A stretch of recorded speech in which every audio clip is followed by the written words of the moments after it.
Сейчас при бюджете до 20 тысяч рублей можно приобрести не просто нормальный телефон, а модель с хорошей камерой, емким аккумулятором, производительным процессором и множеством полезных функций. И как ты уже понял, в этом видео топ-7 смартфонов до плюс-минус $280. Смотри это видео до конца, чтобы взять себе правильный смартфон. Ставь лайк, подписывайся на канал, если ты еще не подписан. Поехали! OnePlus Nord N10 5G.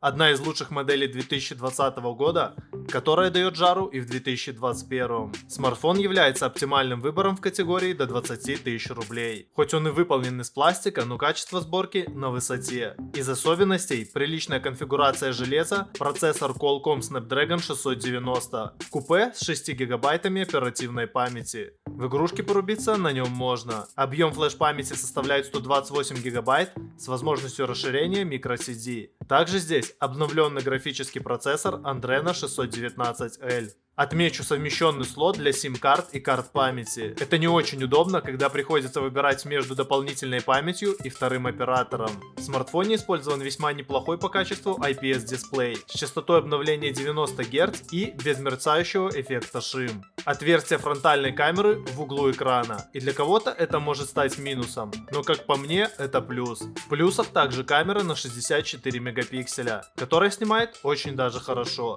С цветами и детализацией полный порядок. Снимать на него можно даже в несжатом формате RAW, что в дальнейшем прочувствуется при редактировании. Ультраширик тоже в комплекте.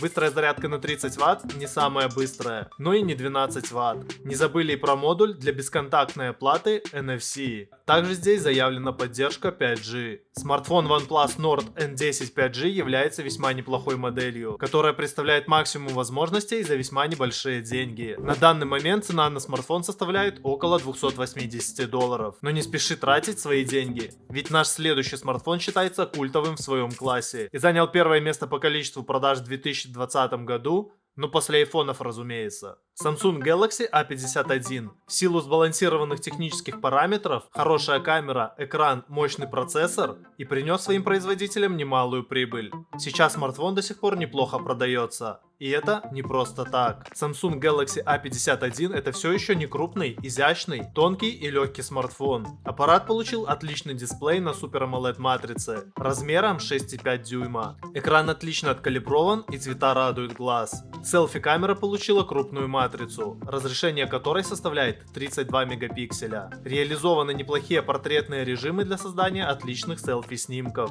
Хорошая производительность девайса аргументирована поддержкой процессора Exynos 9611, который дополнен графическим ускорителем Mali G72. И в плане мощности с ним нет никаких проблем. До тех пор, пока вы не захотите поиграть на максималках в топовые игры. Основная камера позволяет снимать 4К видео в формате 60 кадров в секунду. Блок включает 4 матрицы: 48 мегапикселей, 12 мегапикселей, 5 и еще 5 мегапикселей. Предусмотрен замедленный режим съемки в 240 кадров в секунду. Батарейка на 4000 мАч. И так как оптимизация смартфона неплохая, его точно хватит вам на день использования. Android 11, подэкранный сканер отпечатков пальцев и NFC. Samsung Galaxy A51 изначально был оценен в российской рознице в $310. Сейчас смартфон можно приобрести за $250.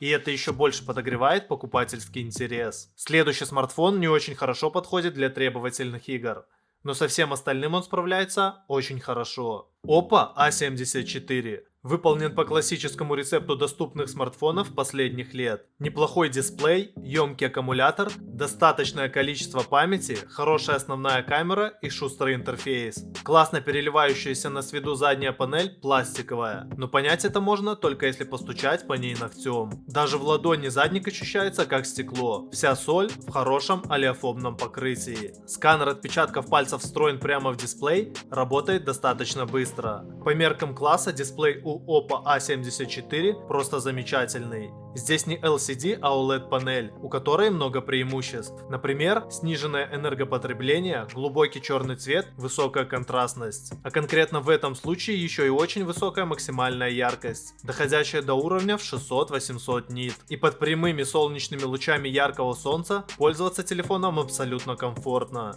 Его диагональ 6,43 дюйма, разрешение 2400 на 1080 точек. Но и защитную пленку наклеивают прямо на заводе. Здесь нет большой частоты обновления экрана, но в данном случае это никак не мешает. Смартфон не игровой, но для всего остального мощности хватит с запасом. Oppo A74 оснащен чипсетом Qualcomm Snapdragon 662 с 8 ядрами и графическим ускорителем Adreno 610, плюс 4 гигабайта оперативной памяти на борту. Для требовательных игр Snapdragon 662 подходит не очень здорово. Об удовольствии нормально поиграть в PUBG Mobile или Asphalt 9 речи особо не идет. Встроенной памяти 128 гигабайт. Помимо слотов для 2 нано сим-карт, в лотке Oppo A74 есть место для карты памяти microSD. Так что с памятью проблем быть не должно. У основной камеры Oppo A74 3 фотомодуля. Первый с разрешением 48 мегапикселей самый главный. Остальные два дополнительные и, как всегда, почти ненужные. Это 2-мегапиксельный макрообъектив и 2-мегапиксельный сенсор глубины. Фронтальная камера здесь 16 мегапикселей. Днем и при умеренном недостатке освещения камера позволяет получать по-настоящему хорошие снимки. Смартфон тонкий, но диагональ экрана большая, так что разработчики смогли разместить внутри аккумулятор с емкостью 5000 мАч. Скорость зарядки здесь также порадовала. За час от 0 до 90%. Не зайти этот аппарат может только любителям требовательных игр. Купить его можно в районе $260. Ну а если ты ищешь смартфон с по-настоящему хорошей камерой, то обрати внимание на следующего претендента. Realme 7 Pro. Это смартфон с превосходным соотношением цены и качества. Одна из самых интересных моделей в своем ценовом диапазоне. Он оснащен отличным Super AMOLED дисплеем 6,4 дюйма со встроенным сканером отпечатков пальцев. Правда, в отличие от своего предшественника Realme 6 Pro, он получил обычную частоту обновления экрана 60 Гц. Но это не портит общего впечатления от работы этого смартфона и просмотра на нем контента. Также смартфон оснастили солидным процессором Qualcomm Snapdragon 720G, 8 гигабайт оперативной и 128 гигабайт постоянной памяти. Он обладает аккумулятором емкостью 4500 мАч, который поддерживает быструю зарядку мощностью до 65 Вт.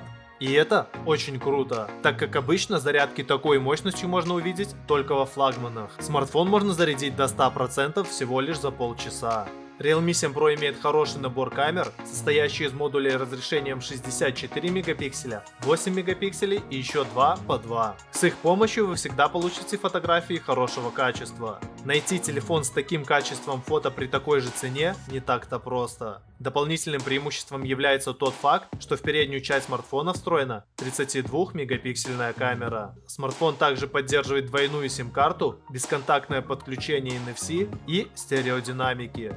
Почти идеальный смартфон в этой ценовой категории. Визуальная часть смартфона мне по душе, но определенно здесь найдутся те, кому нужен более яркий дизайн. На этот случай есть его более старшая модель Realme 8 Pro. Правда, обойдется она вам подороже. Realme 8 Pro, кстати, входит в топ камерафонов 2021 года. Если тебе интересно, то посмотри вот это видео. И давай посмотрим, кто входит у нас в тройку лидеров. Xiaomi Mi 11 Lite – хороший недорогой смартфон среднего сегмента, который любят за дизайн и габариты. Это один из самых красивых смартфонов Xiaomi, толщина которого всего 6,8 мм, при весе в 157 грамм. Модель оснащена AMOLED экраном 6,55 дюйма, разрешением 1080 на 2400 пикселей. Как и у многих моделей такого уровня, здесь частота обновления составляет 90 Гц, а экран защищает закаленное стекло Gorilla Glass 5 плюс HDR10. Дисплей на самом деле отличный, хоть и по нему было немало споров на просторах интернета. Внутри здесь 8-ядерный чип Snapdragon 732G, 6 гигабайт оперативной памяти и 128 гигабайт внутренней. В смартфоне установлена тройная камера. Помимо основного модуля разрешением 64 мегапикселя, производители оснастили аппарат широкоугольным объективом на 8 мегапикселей и макрокамерой на 5 мегапикселей.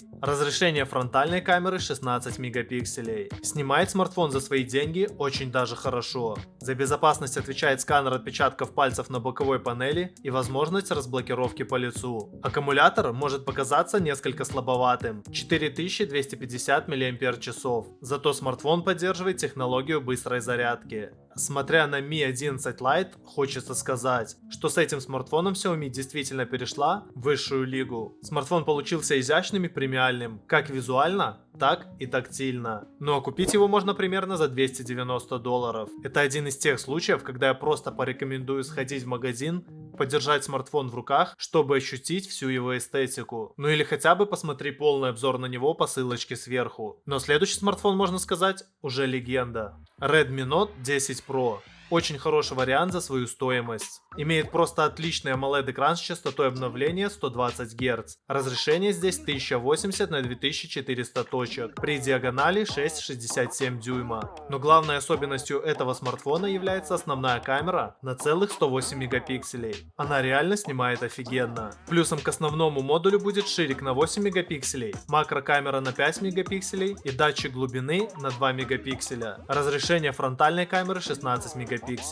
Макро и датчик глубины здесь, конечно, посредственные. Ну а широкоугольный модуль делает действительно хорошие снимки с прекрасной детализацией и цветами. Что касаемо начинки Redmi Note 10 Pro, здесь Snapdragon 732G, что позволяет вполне комфортно играть даже в самые требовательные игры. Модель оснащена емким аккумулятором на 5000 мАч, а в комплекте идет быстрая зарядка на 33 Вт. И хватает ее достаточно надолго. У модели есть NFC, стереодинамики и защита по стандарту IP53. Когда-то аппараты серии Redmi Note считались народными смартфонами из-за доступной стоимости при неплохих технических характеристиках. Сейчас же, наверное, так не скажешь. Только из-за его цены в $310. На AliExpress, конечно, можно его купить гораздо дешевле.